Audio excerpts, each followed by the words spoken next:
ಆದರೆ ಮಾರ್ಜಿನ್ ಅಂತ ಹೇಳ್ತಾ ಇದ್ರಿ ನೀವು, ಲಾಭ ಅಂತ ಹೇಳ್ತಾ ಇದ್ರಿ. ಲಾಭ ಇಲ್ಲದೆ ಯಾವುದೇ ಉದ್ದಿಮೆ ಮಾಡೋದಕ್ಕೆ ಸಾಧ್ಯ ಇಲ್ಲ. ಆದರೆ ಅತಿ ಕಡಿಮೆ ಅಂದಾಗ ಕ್ವಾಲಿಟಿ ಅಂತಲೂ ಜನ ಕೇಳ್ತಾರೆ.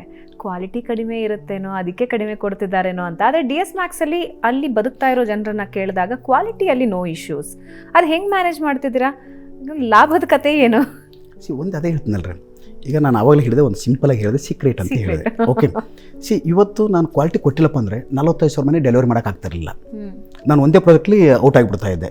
ಇವತ್ತು 45,000 ಮನೆ ಜನ ನನ್ನ ಹತ್ರ ಇದ್ದಾರಪ್ಪ ಅಂದರೆ, ತೊಗೋತಾ ಇದ್ದಾರಪ್ಪ ಅಂತಂದರೆ, ನಾನು ಯಾವುದೋ ಒಂದು ಹೊಸ ಪ್ರಾಜೆಕ್ಟ್ ಲಾಂಚ್ ಮಾಡಿದ್ರೆ, ಭೂಮಿ ಪೂಜೆ ಅಂತ ಮಾಡಿದ್ರೆ, ಅವತ್ತೇ 30-40% ಬುಕ್ಕಿಂಗ್ ಆಗುತ್ತೆ.